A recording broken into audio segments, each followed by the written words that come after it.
আসসালামু আলাইকুম রহমতুল্লাহ। কেমন আছেন সবাই? আশা করি ভালো আছেন। আমিও তো আলহামদুলিল্লাহ আল্লাহর অশেষ রহমতে আছি ভালো। আল্লাহর রহমত ছাড়া তো ভালো থাকা কোনোভাবেই সম্ভব না। তো আজকে আমি একটা অদ্ভুত রেসিপি নিয়ে আসছি। এটা আপনারা সামনে দেখলে বুঝতে পারবেন এটা কেন অদ্ভুত বলতেছিলাম। এরকম কী বলে, এই রেসিপিটা আমি এর আগে এভাবে রান্না করি নাই কখনো।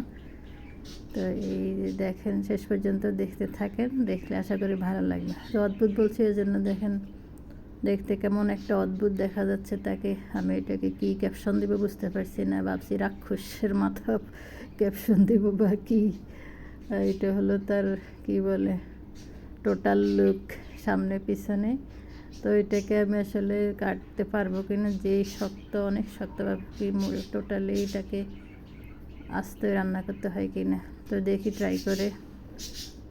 অবশেষে অনেক কি বলে শক্তি প্রয়োগ করে কিছুটা কেটে আনলাম তাকে। এটা হলো অনেক বড় সাইজের একটা শুটকি মাছ ছিল। আমার চ্যানেলে আমি একটা রেসিপি দিছিলাম এটার। তো শুটকি মাছের মাথাটা ছিল, এটা অনেক শক্ত এবং কী বলে বড় সাইজের, আর দাঁতগুলো ছিল বড় বড়। এটা কীভাবে কাটবো এটা নিয়ে চিন্তিত ছিলাম। যাক, শেষমেশ আমি এটাকে 5-6 ঘন্টা ভিজাই রেখে তারপরে এখন কিছুটা কাটছিলাম, বাকিটা চুলায় এটাকে কি বলে হবে। তো রান্নার জন্য আমি চলে আসলাম।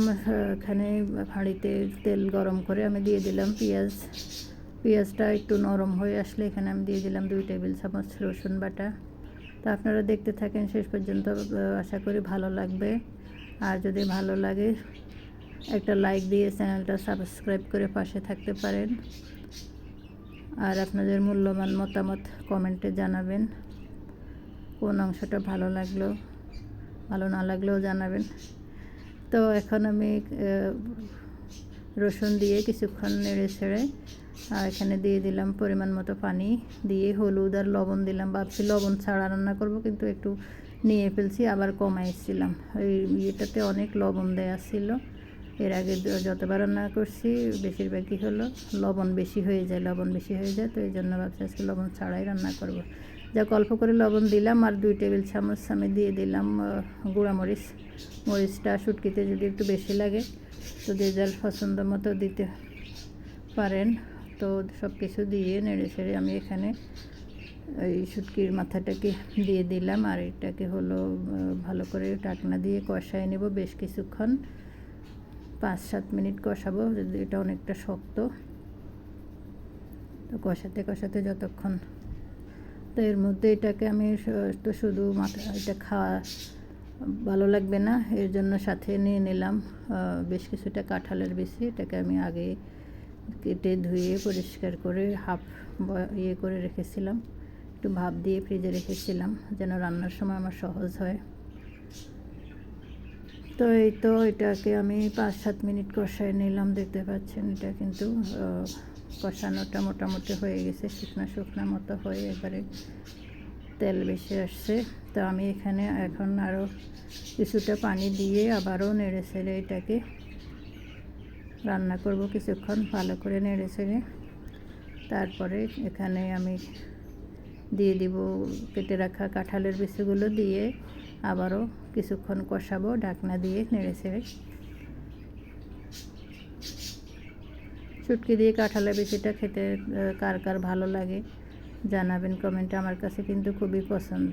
তো আমি এখানে রান্না বসাই আপনাদেরকে কিচেনে রেখে আমি চলে গেলাম বারান্দা গিয়ে এক মুঠি শাক উঠে নিয়ে আসলাম। শাকেরও ভিডিও দিয়েছিলাম বারান্দা থেকে শাক উঠানোর, আমার চ্যানেলে আপনারা যদি দেখেন ভালো লাগবে আশা করি, না দেখলে দেখে নেবেন। তো শাক কিন্তু 2-3 বার উঠানো হয়েছে, অনেকগুলো শাক, এখন আর বেশি শাক নেই। তো আমি বেশি দিব না, এখন 1 মুঠি শাকই আনলাম। এখানে পুঁই শাক এবং মিষ্টি আলুর শাক মিলানো ছিল। ভাবছি যদি লবণটা বেশি হয়ে যায় তাহলে 1 মুঠি শাক দিয়ে দিব, লবণ কম হবে। আর না হলেও শাকটা দিলে একটু ভালো লাগবে, এটার সাথে পুঁই শাক দিলে খেতে ভালো লাগে। কাঁঠালের বিচি পুঁই শাক যদিও আমি খুবই সামান্য দিব। তো কাঁঠালের বিচিটা দিয়ে আরও বেশ কিছুক্ষণ কষানো হলো। আমি এখানে আরও কিছুটা রসুন বাটা দিয়ে দিলাম, যদিও শুটকির সাথে অনেক রসুন যায়, তো আমি এখানে আরও কিছু রসুন বাটা দিয়ে দিলাম। আস্ত রসুন দিব না, আরও কিছু কাঁচা পেঁয়াজ দিয়ে আমি এখানে দিয়ে দিলাম 1 টেবিল চামচ জিরের গুঁড়া। সব কিছু দিয়ে আমি এখানে মিক্স করে নিলাম, নেড়ে ছেড়ে আরও কিছুক্ষণ কষায় নিয়ে এখন এখানে ফাইনালি আমি বেশি করে আবারও পানি দিয়ে দিব। তো শুটকিটাও যেহেতু অনেক শক্ত আর কাঁঠালের বিচিগুলোও সিদ্ধ নেবে, শক্ত আছে এখনও। তো এখানে দেখি আরও কতটুকু পানি দেওয়া লাগে, মনে হয় আর একটু পানি দিতে হবে। তো বেশ কিছুটা পানি আমি দিয়ে দিলাম, নেড়ে ছেড়ে আবারও মিক্স করে আমি এখন শাকগুলো দিয়ে দিব। শাকগুলো কিন্তু আমি আস্তই দিয়ে দিছি, কেটে দিলে কিন্তু মানে আর খুঁজে পাওয়া যাবে না, এগুলোকে বিলীন হয়ে যাবে। তো একটু আস্ত থাকলে খেতে একটু খুঁজে পাওয়া যাবে, খেতে ভালো লাগবে, এই জন্য আর কাটি নেই। আস্তে আস্তে দিয়ে দিলেও সিদ্ধ হয়ে যাবে, অসুবিধা হবে না। অনেক নরম শাক, বারান্দার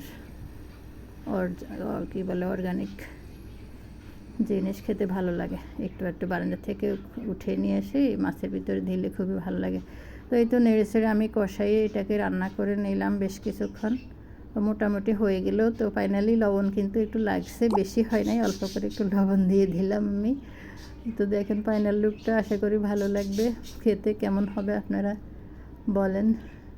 দেখতে কিন্তু মাশাআল্লাহ মনে হচ্ছে খুবই মজা হবে। তো কেমন লাগলো আপনাদের কাছে আমার এই আজকের রেসিপিটা? যদি ভালো লাগে অবশ্যই চ্যানেলটা সাবস্ক্রাইব করে পাশে থাকবেন। সবাই ভালো থাকবেন, সুস্থ থাকবেন। সবার জন্য শুভকামনা। আল্লাহ হাফিজ। আসসালামু আলাইকুম ওয়া রাহমাতুল্লাহি ওয়া বারাকাতুহু।